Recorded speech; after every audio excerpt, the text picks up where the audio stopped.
तो हेलो दोस्तों, तो स्वागत है आपका हमारे online study channel point study point पर। तो दोस्तों, जैसा कि आपको पता है कि हमने भूगोल के अति महत्वपूर्ण प्रश्नों की सीरीज शुरू की थी, जिसका हमने पार्ट 2 पढ़ लिया था। आज हम पार्ट 3 पढ़ेंगे, तो वीडियो को आप ज़रा भी स्किप ना करें क्योंकि वीडियो आपके लिए बहुत ही हेल्पफुल होने वाला है। तो चलो वीडियो को शुरू करते हैं। आपका पहला सवाल, विश्व की सबसे बड़ी जहाज़रानी नहर कौन सी है? विश्व की सबसे बड़ी जहाज़रानी नहर कौन सी है? तो ये वेरी मोस्ट इंपॉर्टेंट सवाल है, आप टिक करते जाए। तो इसका आंसर होगा सुएज नहर। अगला है मेट्रोलॉजिया नामक पुस्तक की रचना किसने की है? मेट्रोलॉजिया, वापस से बोलते हैं, मेट्रोलॉजिया नामक पुस्तक की रचना किसने की है? तो आपको याद रखना है अरस्तु। ये भी वेरी मोस्ट इंपॉर्टेंट सवाल है कि मेट्रोलॉजिया नामक पुस्तक की रचना किसने की थी? तो आपको याद रखना है अरस्तु ने की थी। अगला है बादलों की दिशा एवं गति को मापने वाला यंत्र क्या कहलाता है? बादलों की दिशा एवं गति को मापने वाला यंत्र क्या कहलाता है? तो आपको याद रखना है क्या कहलाता है? नेफोस्कोप। अगला है ओपीसोमीटर का प्रयोग किया किस में जाता है? तो आपको याद रखना है दूरी मापने में। दूरी मापने में किसका प्रयोग किया जाता है? आपको ये भी सवाल पूछा जा सकता है, तो आपको याद रखना है ओपीसोमीटर में दूरी मापन किया जाता है। अगला है उच्च तापमान के मापन हेतु किस उपकरण का प्रयोग किया जाता है? उच्च तापमान के मापन हेतु किस उपकरण का प्रयोग किया जाता है? तो आपको याद रखना है पायरोमीटर। ठीक है। अगला है मानचित्र में वे रेखाएं जहां दाब सम हो तो क्या कहलाती है? मानचित्र में वे रेखाएं जहां दाब सम हो तो वे क्या कहलाती है? तो आपको याद रखना है समदाब रेखाएं। अगला है मानचित्र पर वर्षा का वितरण दिखाने के लिए किस रेखा का प्रयोग किया जाता है? मानचित्र पर वर्षा का वितरण दिखाने के लिए किस रेखा का प्रयोग किया जाता है? तो आपको याद रखना है आइसोहाइट। किस रेखा का प्रयोग किया जाता है? आइसोहाइट। किसके लिए किया जाता है? तो आपको याद रखना है मानचित्र पर वर्षा का वितरण दिखाने के लिए। अगला है सूर्य और पृथ्वी के मध्य अधिकतम दूरी क्या होती है? सूर्य और पृथ्वी के मध्य अधिकतम दूरी क्या होती है? तो आपको याद रखना है 4 जुलाई। अगला है ओलिम्पस मॉन्स सबसे बड़ा ज्वालामुखी है, वो कहाँ पर स्थित है? तो आपको याद रखना है, ये भी वेरी मोस्ट इंपॉर्टेंट सवाल है, टिक करते जाइए कि ओलिम्पस मॉन्स सबसे बड़ा ज्वालामुखी कहाँ पर स्थित है? तो आपको याद रखना है कहाँ पर है? मंगल ग्रह पर। अगला है सूर्य प्रकाश धरती तक पहुँचने में कितने मिनट लेता है या कितना समय लेता है? तो आपको याद रखना है 8.3 मिनट। अगला है नॉर्वे में अरात्रि के समय सूर्य कब दिखाई देता है? नॉर्वे में अरात्रि के समय सूर्य कब दिखाई देता है? तो आपको याद रखना है कब दिखाई देता है? 21 जून।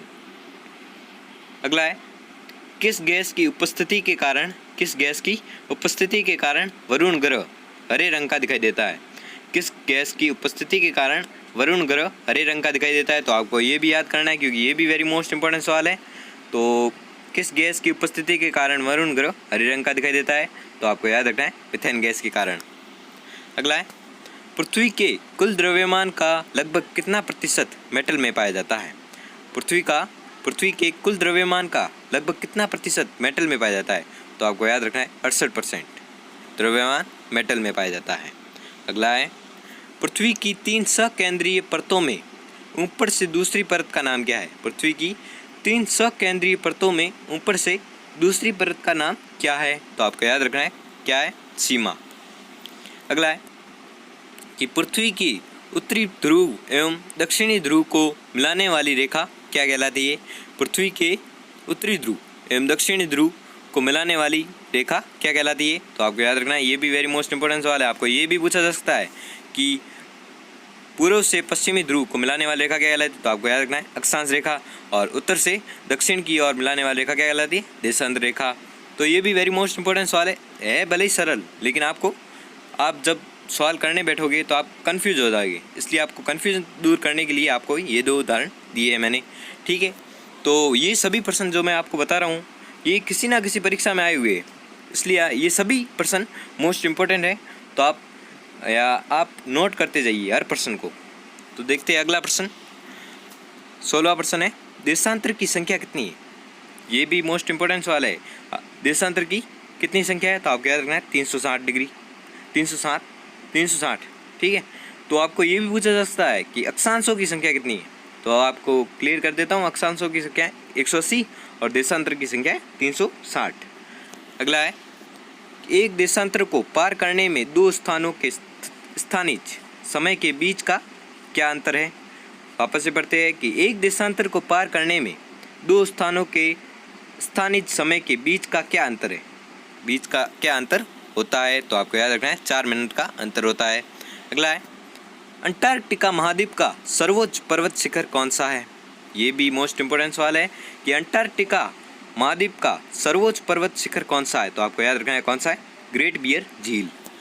अगला है, अफ्रीका महाद्वीप की सबसे बड़ी झील कौन सी है। ये भी वेरी मोस्ट इंपोर्टेंट सवाल है कि अफ्रीका महाद्वीप की सबसे बड़ी झील कौन सी है। तो आपको याद रखना है विक्टोरिया। अगला है, जावा और सुमात्रा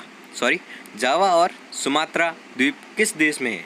ये भी वेरी मोस्ट इंपोर्टेंट सवाल है कि जावा और सुमात्रा द्वीप किस देश में स्थित है। तो आपको याद रखना है किस देश में, इंडोनेशिया में। ठीक है। अगला है, प्लेट विवर्तनिकी सिद्धांत किस वर्ष प्रस्तुत किया गया। ये भी वेरी मोस्ट इंपोर्टेंट सवाल है कि प्लेटों के बारे में बहुत सारे सवाल बनते हैं, तो ये भी मोस्ट इंपोर्टेंट सवाल है कि प्लेट विवर्तनिक सिद्धांत किस वर्ष प्रस्तुत किया गया। तो आपको याद रखना है किस वर्ष, 1960 में प्लेट विवर्तनिक सिद्धांत प्रस्तुत किया गया था। अगला है, जलमग्न कैनियन सर्वाधिक संख्या में किस महासागर में होता है। जलमग्न कैनियन सर्वाधिक संख्या में किस महासागर में होता है। तो आपको याद रखना है किस महासागर में होता है, प्रशांत महासागर में। अगला है कि गंभीर सागरीय मैदान का सर्वाधिक विस्तार किस महासागर में पाया जाता है। गंभीर सागरीय मैदान का सर्वाधिक विस्तार किस महासागर में पाया जाता है। तो आपको याद रखना है प्रशांत महासागर में पाया जाता है। अगला है कि कोयला किस चट्टान में पाया जाता है। ये भी वेरी मोस्ट इंपोर्टेंट सवाल है कि कोयला किस चट्टान में पाया जाता है। तो आपको याद रखना है परतदार चट्टान। अगला है कि डेक्कन ट्रेप सेल समूह किसके कारण बना हुआ है।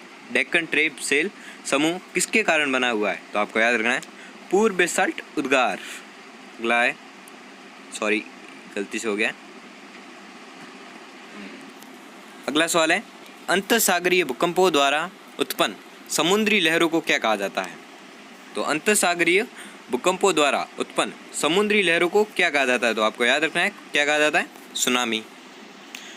अगला है, किस ज्वालामुखी में उद्गार होते रहते हैं। तो आपको याद रखना है जागृत ज्वालामुखी में उद्गार होते रहते हैं। तो अगला है कि विश्व का सर्वाधिक ज्वालामुखी वाला क्षेत्र कौन सा है। विश्व का सर्वाधिक ज्वालामुखी वाला क्षेत्र कौन सा है। तो आपको याद रखना है फिलीपाइन द्वीप समूह विश्व का सर्वाधिक ज्वालामुखी वाला क्षेत्र है। अगला है, हिमालय की उत्पत्ति किस भूसनती से हुई है। हिमालय की उत्पत्ति किस भूसनती से हुई है। तो आपको याद रखना है टेथिस सागर। अगला है कि विश्व की सबसे लंबी पर्वतमाला कौन सी है। ये भी वेरी मोस्ट इंपोर्टेंट सवाल है कि विश्व की सबसे लंबी पर्वतमाला कौन सी है। तो आपको याद रखना है एंडीज। 2 पर्वतमाला है, एंडीज और रॉकीज, एक उत्तर अमेरिका में एक दक्षिण अमेरिका में। तो आपको कन्फ्यूजन नहीं होना है, क्या है विश्व की सबसे लंबी पर्वतमाला कौन सी है। तो एंडीज पर्वतमाला है।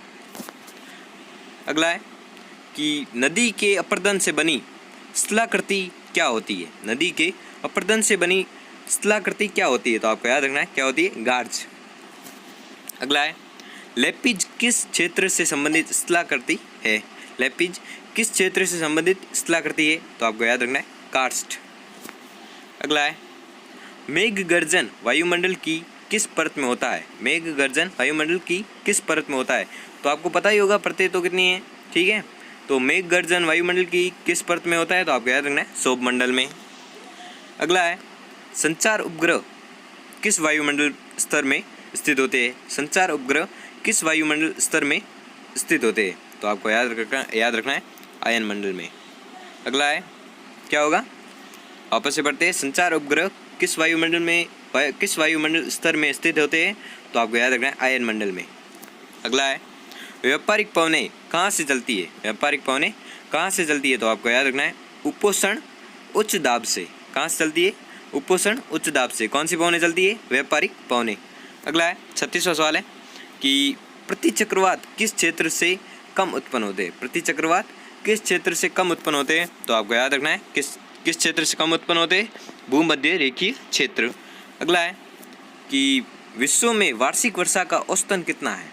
ये भी वेरी मोस्ट इंपॉर्टेंट सवाल है कि विश्व में वार्षिक वर्षा का औसत कितना है? तो आपको याद रखना है 100 सेंटीमीटर। अगला है कि विश्व की सबसे बड़ी मीठे जल की झील कौन सी है? ये भी वेरी मोस्ट इंपॉर्टेंट सवाल है कि विश्व की सबसे बड़ी मीठे जल की झील कौन सी है? विक्टोरिया। तो आपको ये भी बता दूं विक्टोरिया कहाँ पर झील है? अभी मैंने बताया था विक्टोरिया है ऑस्ट्रेलिया में, अफ्रीका में है। अगला है विनु फास्फेन जलप्रपात किस देश में स्थित है? ये भी बार बार पूछा जाता है कि विनु फास्फेन जलप्रपात किस देश में स्थित है? तो आपको बताना है किस देश में? नॉर्वे। अगला है कि स्टॉकहोम और गोटेनबर्ग के मध्य स्थित नहर कौन सी है? या नहर का नाम क्या है? स्टॉकहोम और गोटेनबर्ग के मध्य स्थित नहर का नाम क्या है? तो आपको याद रखना है कौन सी नहर है? गोटा। अगला है कि स्प्रूस, फर तथा चीड़ मुख्य रूप से कहाँ पाए जाते हैं? स्प्रूस, फर तथा चीड़ मुख्य रूप से कहाँ पाए जाते हैं? तो आपको याद रखना है टेगा वनों में। अगला है कि साइबेरिया क्षेत्र में समशीतोष्ण कोणधारी वन को किस नाम से जाना जाता है? साइबेरिया क्षेत्र में समशीतोष्ण कोणधारी वन को किस नाम से जाना जाता है? तो आपको याद रखना है किस नाम से जाना जाता है?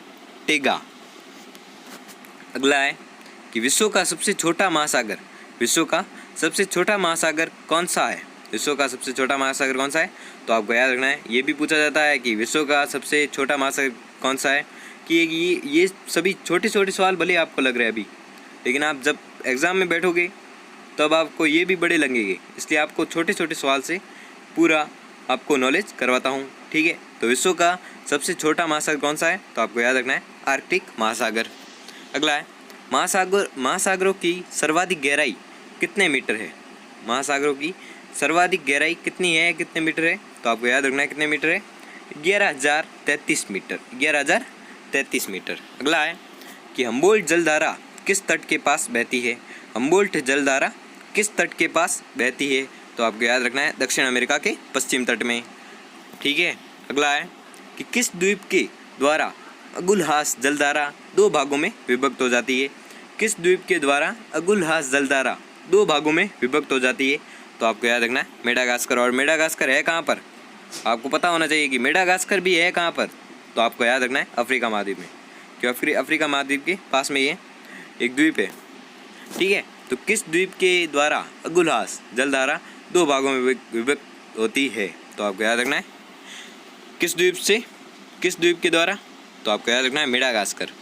अगला है एल नीनो इफेक्ट किसके साथ घनिष्ठ रूप से संबंधित है?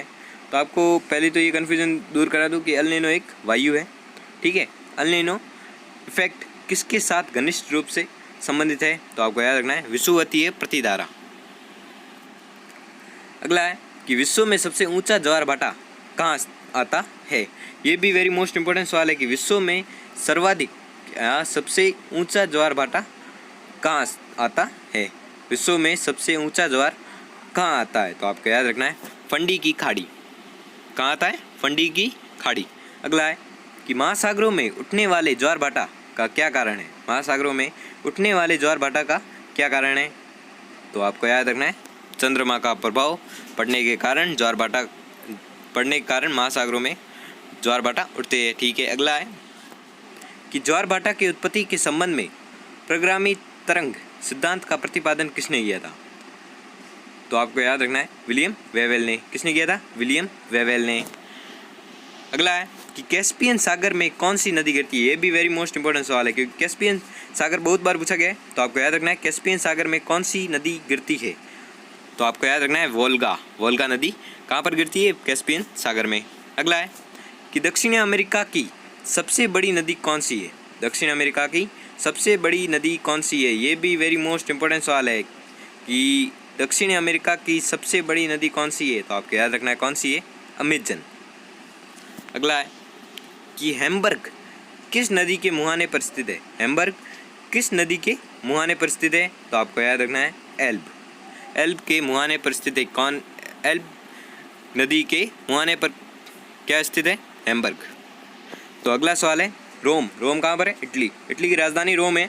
आपको ये भी याद होना चाहिए कि इटली की राजधानी क्या है, तो रोम। तो वापस प्रश्न स्टार्ट करते हैं कि रोम नगर किस नदी के किनारे बसा हुआ है, तो आपको याद रखना है किस नदी के किनारे बसा हुआ है, टाइबर।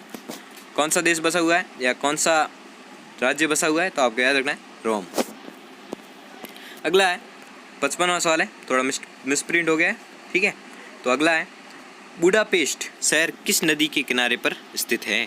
बुडापेस्ट शहर किस नदी के किनारे पर स्थित है, तो आपको याद रखना है डेन्यूब। किस नदी के किनारे स्थित है? डेन्यूब नदी के किनारे कौन सा शहर स्थित है? बुडापेस्ट। अगला है प्रवाल भित्तियों की उत्पत्ति से संबंधित भू अवतलन सिद्धांत का प्रतिपादन किसने किया है? ये भी वेरी मोस्ट इम्पोर्टेंट सवाल है। तो आपको याद रखना है कि प्रवाल भित्तियों की उत्पत्ति से संबंधित भू अवतलन सिद्धांत का प्रतिपादन किसने किया है, तो आपको याद रखना है डार्विन ने। अगला है कौन सा सागर प्रवाल की उत्पत्ति के लिए उपयुक्त होता है? कौन सा सागर प्रवाल की उत्पत्ति के लिए उपयुक्त होता है, तो आपको याद रखना है उष्णकटिबंधीय महासागर। आपको याद रखना है उष्णकटिबंधीय महासागर। अगला है कि महासागरीय जल की कितनी सर्वाधिक लवणता पाई जाती है? महासागरीय जल की लवणता कितनी पाई जाती है, तो आपको याद रखना है कितनी? 35 डिग्री अक्षांश के निकट। महासागरीय जल की कितनी सर्वाधिक लवणता पाई जाती है, तो आपका उत्तर होगा 35 डिग्री अक्षांश के निकट।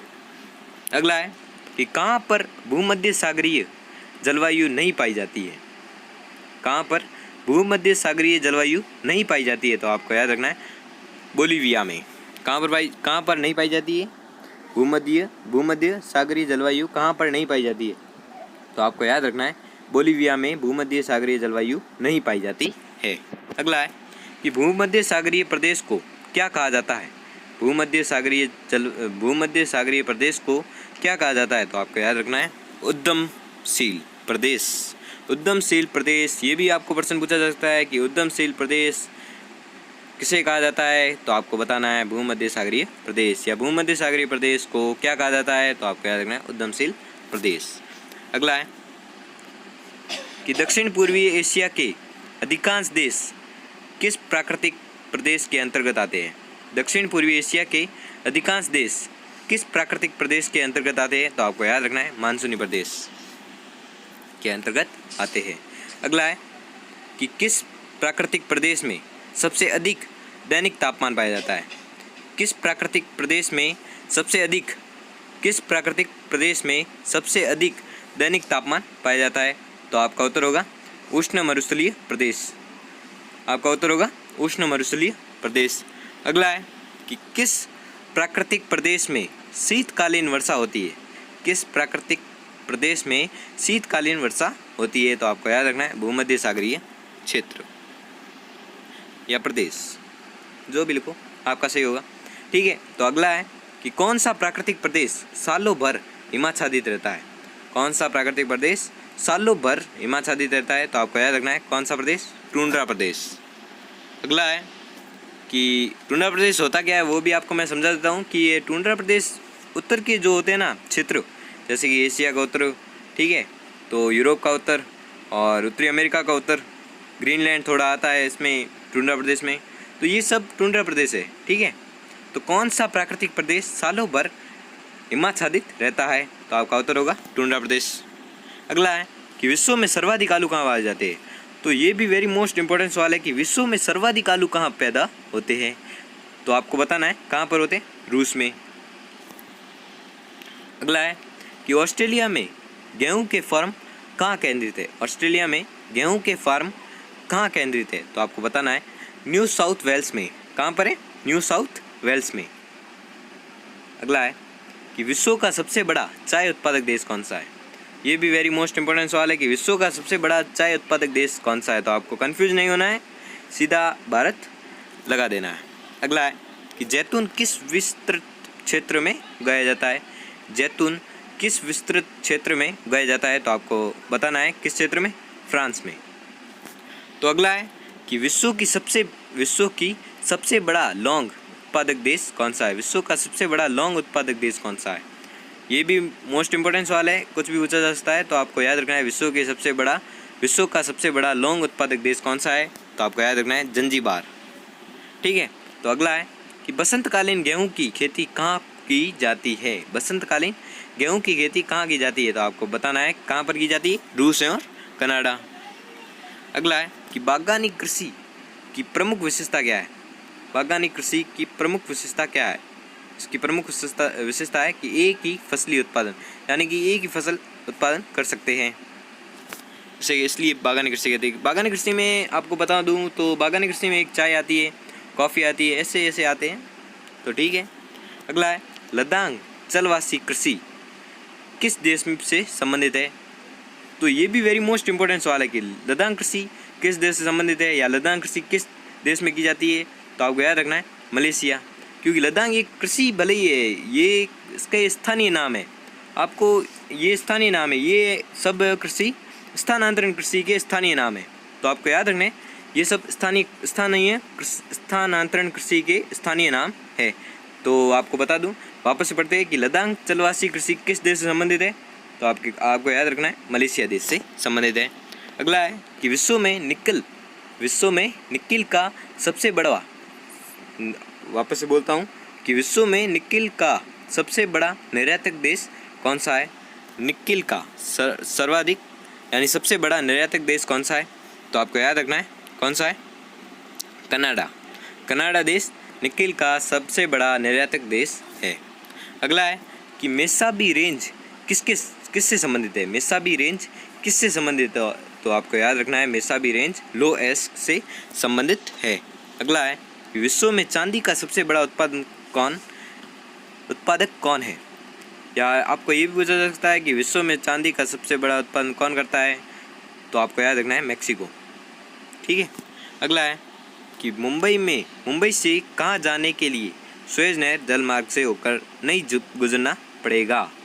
मुंबई से कहाँ जाने के लिए सुएज नहर जलमार्ग से होकर नहीं गुजरना पड़ेगा? तो आपको याद रखना है सुएज के, वापस से पढ़ते हैं कि मुंबई से कहाँ जाने के लिए सुएज नहर जलमार्ग से होकर नहीं गुजरना पड़ेगा? तो आपका उत्तर होगा सुएज से गुजरेंगे तो आपको सुएज नहर जलमार्ग से होकर नहीं गुजरना पड़ेगा। ठीक है, तो अगला है कि महाद्वीपों के कुल क्षेत्रफल का कितना प्रतिशत भाग, महाद्वीपों के कुल क्षेत्रफल का कितना प्रतिशत भाग अधिवास योग्य है या एक्यूमेन है?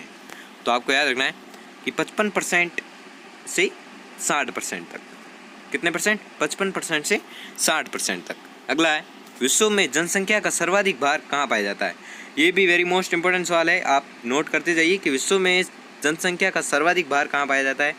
तो एशिया में पाया जाता है। तो आपको बता दूं कि एशिया की जनसंख्या कितनी है? एशिया की जनसंख्या है 424 करोड़। ठीक है, अगला है कि एक अनुमान के अनुसार विश्व की 70% आबादी किस वर्ष तक नगरों में सिमट जाएगी? वापस से पढ़ते हैं कि एक अनुमान के अनुसार विश्व की 70% आबादी किस वर्ष तक नगरों में सिमट जाएगी? तो आपको याद रखना है 2050 तक, यानी गांव होंगे ही नहीं। ठीक है, 2050 तक विश्व की 70% आबादी नगरों में सिमट जाएगी। ठीक है, अगला है कि विश्व जनसंख्या दिवस कब मनाया जाता है? ये भी वेरी मोस्ट इंपॉर्टेंट सवाल है, आप नोट करती जाइए कि विश्व जनसंख्या दिवस कब मनाया जाता है? तो आपको याद रखना है 11 जुलाई को क्या मनाया जाता है? विश्व जनसंख्या दिवस। अगला है एशिया में मातृ मृत्यु दर किस देश में उच्चतम है? एशिया में मातृ मृत्यु दर किस देश में उच्चतम है? तो आपको याद रखना है बांग्लादेश में। अगला है कि न्यूनतम जनसंख्या घनत्व वाला महाद्वीप कौन सा है? न्यूनतम जनसंख्या घनत्व वाला महाद्वीप कौन सा है? तो आपको याद रखना है कि ऑस्ट्रेलिया। और आपको ये भी पूछा जा सकता है कितना है, तो आपको मैं बता दूं ऑस्ट्रेलिया का घनत्व है 3 घनत्व है, सिर्फ 3। और अगला देखते हैं, तो आपको अगर आपको ये पूछ लिया जाए कि भारत का कितना है, तो आप कितना बताओगे? अब मुझे कमेंट करके बताना कि भारत का घनत्व कितना है। ठीक है, अगला है कि 2025 ईस्वी में विश्व की अनुमानित जनसंख्या क्या होगी? 2025 ईस्वी में विश्व की अनुमानित जनसंख्या क्या होगी? तो आपको याद रखना है अनुमानित जनसंख्या क्या होगी? 8.0 अरब। अभी कितनी है? अभी ये लगभग होगी आपने 700 करोड़ के आसपास होगी, यानी 7 अरब। और 2025 में 8.0 अरब यानी 8 अरब तक हो जाएगी। ठीक है। अगला है कि विश्व के किस महाद्वीप में आदिम जातियों की सर्वाधिक जनसंख्या पाई जाती है? विश्व के किस महाद्वीप में आदिम जातियों की सर्वाधिक जनसंख्या पाई जाती है? तो आपको याद होना चाहिए किस यानी विश्व के किस महाद्वीप में आदिम जातियों की सर्वाधिक जनसंख्या पाई जाती है? तो आपको याद रखना चाहिए अफ्रीका में। अफ्रीका में आपको मैंने कल एक बताई थी, अफ्रीका में एक है अपने सबसे मोस्ट इम्पोर्टेंट है बुशमैन जनजाति है जो अफ्रीका में पाई जाती है। ठीक है, ये भी आपको याद रखना है। अगला है कि किस जनजाति के लोग सर्वभक्षी की श्रेणी में आते हैं? ये आपका उत्तर आ गया कि बुशमैन जनजाति आ ही गई कि किस जनजाति के लोग सर्वभक्षी की श्रेणी में आते हैं? तो आपको याद रखना है बुशमैन। और बुशमैन कहाँ पर है? अभी मैंने बताया था अफ्रीका महाद्वीप में। अगला है कि न्यूजीलैंड के निवासियों को किस नाम से जाना जाता है? न्यूजीलैंड के निवासियों को किस नाम से जाना जाता है? तो आपको याद रखना है क्विज किन्हें जाना जाता है? न्यूजीलैंड के निवासियों को क्विज नाम से जाना जाता है। अगला है कि मलेशिया का प्राचीन नाम क्या है? ये भी पूछे जाते हैं, प्राचीन नाम कई देशों के पूछे जाते हैं। तो आपको याद रखना है कि मलेशिया का प्राचीन नाम क्या है? तो क्या होगा? मलाया। ठीक है। किस देश का प्राचीन नाम पर्शिया है? ये तो सबको पता होगा कि किस देश का प्राचीन नाम पर्शिया है, ये भी बहुत बार पूछा गया है। तो आपको याद रखना है किस देश का प्राचीन नाम पर्शिया है? तो आपको याद रखना है ईरान देश का प्राचीन नाम क्या है? पर्शिया। अगला है कि जाम्बिया का प्राचीन नाम क्या है? जाम्बिया का प्राचीन नाम क्या है? तो आपको याद रखना है उत्तरी रोडेशिया जाम्बिया का प्राचीन नाम है। अगला है कि सेकेंड न्यूफाउंडलैंड के नाम से कौन सा देश प्रसिद्ध है? सेकेंड न्यूफाउंडलैंड के नाम से कौन सा देश प्रसिद्ध है? तो आपको याद रखना है जापान। अगला है कि किस देश को वनों का देश कहा जाता है? ये भी वेरी मोस्ट इम्पोर्टेंट सवाल, तो आप नोट कर लीजिए कि किस देश को वनों का देश कहा जाता है? तो आपको याद रखना है कांगो प्रजातांत्रिक गणतंत्र। ठीक है। अगला है कि स्वर्णिम पैगोडा का देश के नाम से जाना जाता है। कौन सा देश जाना जाता है? कि स्वर्णिम पैगोडा का देश किस देश को कहा जाता है? तो आपको याद रखना है म्यांमार को क्या कहा जाता है? स्वर्णिम पैगोडा का देश। अगला है कि 1000 झीलों की भूमि के नाम से कौन प्रसिद्ध है? ये भी वेरी मोस्ट इम्पोर्टेंट सवाल है कि 1000 झीलों की भूमि के नाम से कौन प्रसिद्ध है? तो आपको याद रखना है फिनलैंड। अगला है कि श्वेत पेरिल गणतंत्र के नाम से भी कौन सा देश जाना जाता है? श्वेत पेरिल गणतंत्र के नाम से भी कौन सा देश जाना जाता है? तो आपको याद रखना है बेलारूस। अगला है कि मलेशिया की सिलिकॉन घाटी किसे कही जाती है? मलेशिया की सिलिकॉन घाटी किसे कही जाती है? तो आपको याद रखना है पेनाग को क्या कहा जाता है? मलेशिया की सिलिकॉन घाटी। अगला है कि ग्रेट हाइट वे तथा ब्रांडवे के नाम से कौन सा नगर जाना जाता है? तो आपको याद रखना है न्यूयॉर्क। अगला है कि क्वेकर सिटी के उपनाम से कौन सा नगर जाना जाता है? क्वेकर सिटी के उपनाम से कौन सा नगर जाना जाता है? तो आपको याद रखना है फिलाडेल्फिया। ठीक है। तो अगला सवाल है किसे भारत की सिलिकॉन घाटी कही जाती है? तो आपको याद रखना है बेंगलुरु। ये भी बार बार पूछा जाता है कि किसे भारत की सिलिकॉन घाटी कही जाती है? तो आपको याद रखना है बेंगलुरु को। अगला है कि स्पेन की मुंबई के नाम से कौन प्रसिद्ध है? तो आपको याद रखना है बार्सिलोना। अगला है कि सर्वाधिक संख्या में मरुस्थल देश किस महाद्वीप में पाए जाते हैं? सर्वाधिक संख्या में मरुस्थलीय देश किस महाद्वीप में पाया जाता है? ये तो बहुत ही सरल प्रश्न है, तो आपको याद होना चाहिए अफ्रीका देश में सर्वाधिक मरुस्थल पाए जाते हैं। ठीक है। तो अगर हमारा वीडियो आपके लिए मददगार साबित हुआ हो तो हमारे चैनल को सब्सक्राइब करें और बेल आइकन को प्रेस करें, जिससे कि हमारी वीडियो की नोटिफिकेशन आपको मिलती रहेगी। तो धन्यवाद।